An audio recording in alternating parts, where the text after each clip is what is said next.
యోగాతో బరువు తగ్గడం సులభం కేవలం 21 రోజుల్లో. మహిదర్ వైబ్స్ ఏంటి అది? పేరు ఎందుకు పెట్టావు అది? అంటే అప్పట్లో ఏదో ఒక యూనిక్ నేమ్ ఉండాలి అనేది ఒక పాయింట్, మళ్ళీ నా పేరు కూడా ఉండాలనేది ఒక పాయింట్. సో ఆ టైంలో ఎక్కడో అలా చదువుతూ ఉంటే గుడ్ వైబ్స్ బ్యాడ్ వైబ్స్ అని చెప్పి సంథింగ్ అలా ఉంటాయి కదా.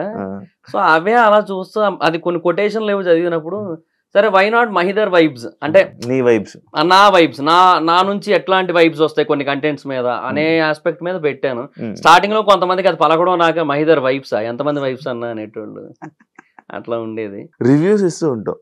అవును, లైక్ జనరల్ టాపిక్ మీద రివ్యూ ఇస్తావు, అవునవును, సినిమా టాపిక్ మీద రివ్యూ ఇస్తావు, బిగ్ బాస్ మీద, బిగ్ బాస్ మీద కూడా రివ్యూస్ ఉంటాయి. ఒక్కొక్క టాపిక్ గురించి మాట్లాడుకో. ఓకే, జనరల్ టాపిక్స్ మీద రివ్యూస్ ఇచ్చినప్పుడు నీకు ఎంత ఇన్ఫర్మేషన్ తెలుసు?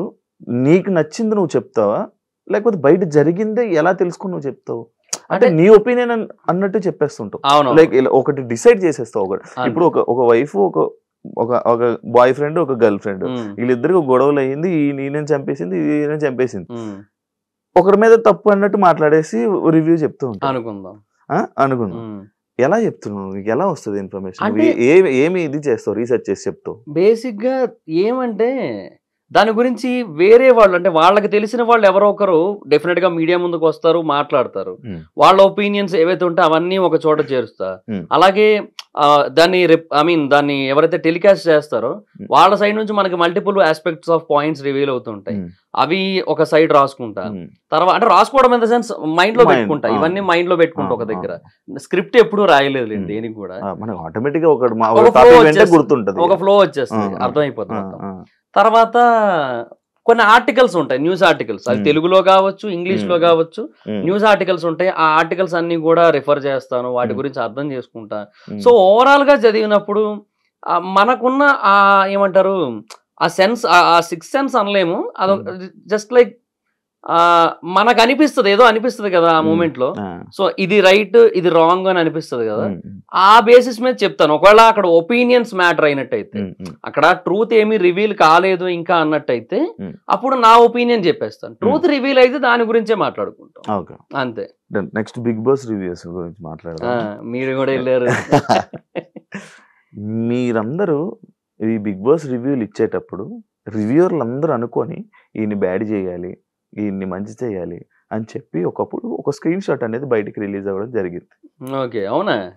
ఒక స్క్రీన్ షాట్ రిలీజ్ అయ్యింది. లైక్ అరే ఈ కంటెస్టెంట్ వెళ్తున్నాడరా, వీడిని మనం బ్యాడ్ చేయాలి, ఈ కంటెస్టెంట్ బిగ్ బాస్ లోకి వెళ్తున్నాడరా, వీడి కొంచెం మనం సపోర్ట్ చేయాలి అని చెప్పి ఇలా పట్టుకొని ఒక స్క్రీన్ షాట్ రిలీజ్. అది నిజమా? మీకు ఏమనిపిస్తుంది చెప్తావా? లేదు, నాకేమనిపిస్తే అదే చెప్తా నేను. అలా ఏం ఉండదే. ఇది ఎప్పుడు మీకు జరగలేదు? మీరు ఎప్పుడు రివ్యూర్లు ఎప్పుడు మాట్లాడుకోలేదా? అంటే నేను శ్రీను 65 మాట్లాడుకుంటాం, because we both are friends from Jabardasth.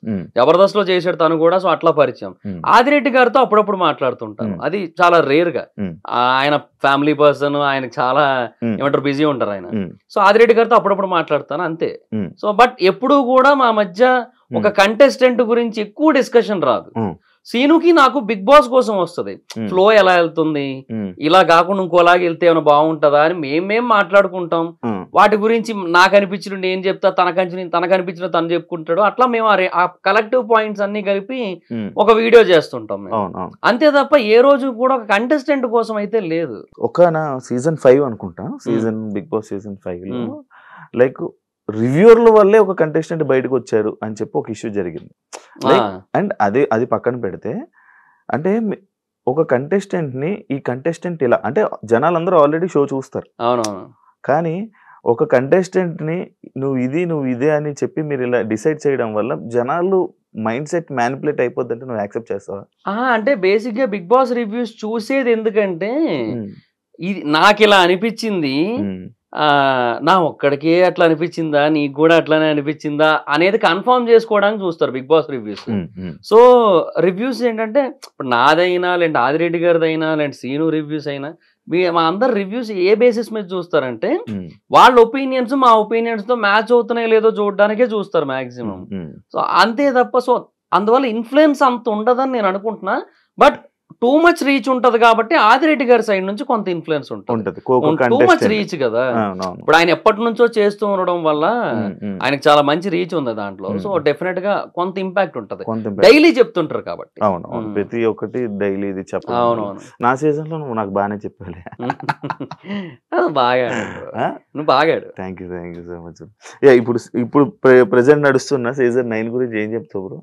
అది ఇంకా వెరీ ఎర్లీ టు జడ్జ్. 2 రోజులు అయింది కదా. అగ్ని పరీక్ష జరిగింది. అగ్ని పరీక్ష అది లేదు బ్రో. అది ఇప్పుడు కామనర్స్ తీసుకున్నారు కదా బ్రో, జనాలు అందరూ కామనర్స్ అని సపోర్ట్ చేశారు. మరి ఇప్పుడు అగ్ని పరీక్ష చేశారు, మరి ఎందుకు అలా అంటున్నావు? ఇప్పుడు నా పాయింట్ ఏంటంటే, సరే అగ్ని పరీక్ష అనేది కామనర్స్ అట్లా కాదు. బేసిక్ గా వీళ్ళు పీపుల్ కి కనిపించకుండా వీళ్ళే కొన్ని ఆడిషన్స్ చేయాలి. ఒక 10-15 టెస్ట్లు కావాలంటే పెట్టండి, రన్నింగ్ టెస్ట్లు కూడా పెట్టండి కావాలంటే. బట్ అది ఇండోర్ లో జరగాలి, వాళ్ళ మధ్యలోనే జరగాలి. అక్కడ ఎవరెవరు ఉంటారో నీకు తెలుసు, అందరూ ఉంటారు, పెద్ద పెద్దోళ్ళు అందరూ ఉంటారు. రఘువంశ కులపతి, నీలమేఘ శ్యాముడు, రాఘవురు అందరూ ఉంటారు అక్కడ. సో రాముల వారి పేర్లే అన్నీని. సో వాళ్ళంతా ఉంటారు అక్కడ. సో వాళ్ళందరూ ఏవైతే వీళ్ళకి ఏవైతే పెట్టారో ఇది 4 గోళ్ల మధ్య జరిగి ఆ జ్యూరీ మెంబర్స్ కింద మేబీ వాళ్లే ఉన్నా పర్లేదు. ఇప్పుడు ఈ అభిజిత్, బిందు మాధవి, నవదీప్ వీళ్ళని పెట్టినా పర్లేదు, కానీ అది అక్కడ జరిగి వాళ్ళని డైరెక్ట్ గా సెలెక్ట్ చేసి పంపిస్తే బెటర్. అలా కాకుండా వాళ్ళకి ఇవన్నీ పెట్టి ఇవన్నీ చేసి వాళ్ళకి ఆల్రెడీ ఒక ఆడియన్స్ బేస్ ని, ఒక ఇంప్రెషన్ ని, ఒక ఫ్యాన్ బేస్ ని క్రియేట్ చేసేసి మళ్ళీ లోపల పంపిన తర్వాత వీళ్ళు కామనర్స్ అని చెప్తే ఇంకేంది అది? వీళ్ళు ఎట్లా కామనర్స్ అవుతారు? ఇప్పుడు జనరల్ గా ఒకటి మాట్లాడుకుందాం. ఇప్పుడు బిగ్ బాస్ కి వెళ్ళడానికి ముందు నీ ఇంటర్వ్యూస్ చాలా మంది చూసారు. ఒక మినిమం యావరేజ్ 10 లక్షల మంది చూసారు అనుకుందాం. 10 లక్షల మంది బిగ్ బాస్ ఆడియన్స్ అయితే కాదు కదా, 1 లక్ష మంది బిగ్ బాస్ ఆడియన్స్ ఉన్నారు అనుకుందాం. అలా అయినా సరే ఓకే, నీకు బిగ్ బాస్ పరంగా కొంత ఫాలోయింగ్ ఉన్నట్టే. బట్ ఇప్పుడు అగ్ని పరీక్ష షోకి వెళ్ళారు ఒకరు. ఆ అగ్ని పరీక్ష షోకి ప్రోమోలు ఏవైతే ఉన్నాయో అవన్నీ కూడా మినిమం టు మినిమం ఒక 10-15 లక్షల వ్యూస్ వస్తున్నాయి. అవన్నీ బిగ్ బాస్ ఆడియన్స్ వ్యూసే, ఒక్కటి కూడా అవుట్ సైడ్ ఆడియన్స్ కాదు. కంప్లీట్ గా pure big boss audience views. లేదంటే మెయిన్ షో కాకుండా ఇది కూడా చూస్తారు బిగ్ బాస్ ఫ్యాన్స్ కాకపోతే వాళ్ళు కాబట్టే చూస్తారు. సో 10 లక్షల మంది బిగ్ బాస్ ఆడియన్స్ కి మార్కెట్ ఉన్నోడు సెలబ్రిటీ అవుతారా? ఒక 10 లక్షల మంది జనరల్ ఆడియన్స్ ఉండి 1,00,000 మంది బిగ్ బాస్ ఆడియన్స్ ఉన్నోళ్ళు సెలబ్రిటీ అవుతారా? వీళ్ళే అవుతారు. ఆబ్వియస్లీ వీళ్ళే ఎక్కువ మంది తెలిసారు, వీళ్ళకే ఓట్లు ఎక్కువ పడతాయి. సో అప్పుడు ఆ సెలబ్రిటీ వర్సెస్ కామనర్ అనే కాన్సెప్టే ఇల్లాజికల్ అయిపోయింది. అట్లా అయిపోయిన తర్వాత మళ్ళీ ఇంక అక్కడ తీసుకెళ్లి వీళ్ళు కామనర్స్, వీళ్ళు సెలబ్రిటీస్, మీరు అవుట్ హౌస్ లో ఉండండి, మీరు లోపల ఉండండి, మీరు ఓనర్స్, మీరు టెనెంట్స్, మీరు రెంట్ కట్టకుండా ఉంటున్న టెనెంట్స్, ఎందుకు ఇవన్నీ? కానీ లోపలికి వెళ్ళాక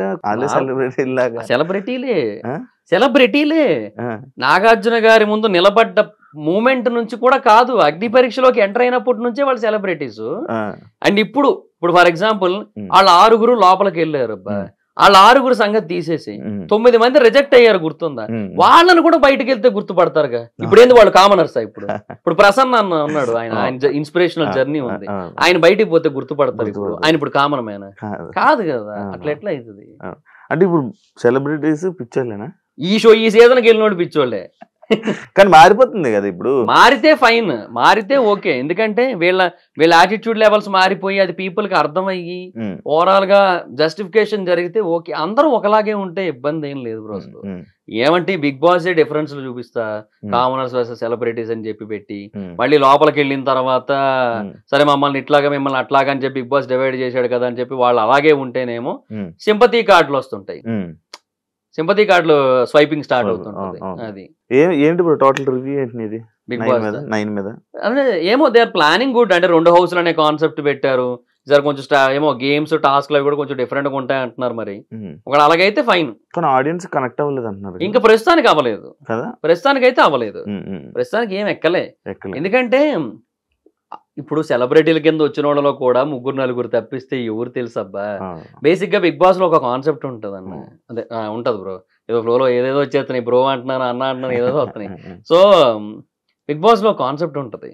ఇప్పుడు ఒక పర్సన్ ఆల్రెడీ మనకి బయట బాగా తెలుసు. ఇప్పుడు శివ అనే పర్సన్ యాజ్ అన్ ఇంటర్వ్యూయర్ గా బాగా తెలుసు. హీఈస్ ఆల్వేస్ కాంట్రవర్షియల్ అప్పట్లో. ఇప్పుడు కొంచెం సెటిల్డ్. సో అప్పట్లో చాలా కాంట్రవర్షియల్. ఇలాంటి ఒక కాంట్రవర్షియల్ పర్సన్ బిగ్ బాస్ లోకి వచ్చి ఎలా ఉంటాడు? That's a question mark. ఆ క్వశ్చన్ మార్క్ రైజ్ అయినప్పుడే క్యూరియాసిటీ బిల్డ్ అవుతుంది. అలాంటి క్యూరియాసిటీ ఒక్కరి విషయంలో చూపించి ఈ సీజన్ రీతు చౌదరి విషయంలో కూడా లేదు, అదేదో కాంట్రవర్సీ అయింది కానీ బట్ ఏమో అంతేం అనిపించలే. ఇమాన్యుల్ యాజ్ అన్ ఎంటర్టైనర్ గా అక్కడ అలాగే ఉంటాడు, ఇక్కడ అలాగే ఉంటాడని మనకు తెలుసు. ఇంకెవరు తనుజ గారు, ఆవిడ సీరియల్ యాక్ట్రెస్ గా తెలుసు. బట్ అట్లా చూసుకున్నా కూడా అది ఆవిడ రియాలిటీని ఎప్పుడు ఎక్స్పోజ్ చేయలే. ఇప్పుడు యాజ్ అన్ ఇంటర్వ్యూర్ గా ఇది నీ రియాలిటీ, యాజ్ ఏ ఏమంటారు అన్నిటినీ ఎక్స్పోజ్ చేసే వ్యక్తిగా బాబు గోగినేని గారితో ఒక రియాలిటీ ఉంది. ఆయన లోపలికి వచ్చినప్పుడు ఎలా ఉంటారు అనేది ఒక క్వశ్చన్ మార్క్. అవన్నీ ఫామ్ అవుతాయి, బట్ అలా ఎవ్వరికి లేదు ఈ సీజన్ అసలు. అందుకే ఎక్కదు, బట్ చూస్తూ ఉంటే ఎక్కుతుంది, అది టైం పడుతుంది. And for more videos, please subscribe to iDream. Please subscribe to iDream. Please subscribe iDream. And please subscribe to iDream. For more videos, subscribe to iDream. please like, share and subscribe to the channel. Congratulations, iDream. Subscribe to iDream. Subscribe to iDream. So subscribe to iDream Media. iDream ki iDream team andarki huge congratulations. Please subscribe iDream Media. Please subscribe to iDream. Subscribe iDream. Please subscribe to iDream. iDream అంటే నా కళల channel subscribe చేసుకున్న నోరు తిరుగుతలేదు, మీరైతే గంట గుర్తు కొట్టండి. For more such videos, please subscribe to iDream. Subscribe to iDream. Please subscribe to iDream. Please subscribe iDream Media. Please do subscribe to iDream. Please subscribe to iDream Media. For best entertainment and information, please subscribe iDream. And don't forget to subscribe to iDream.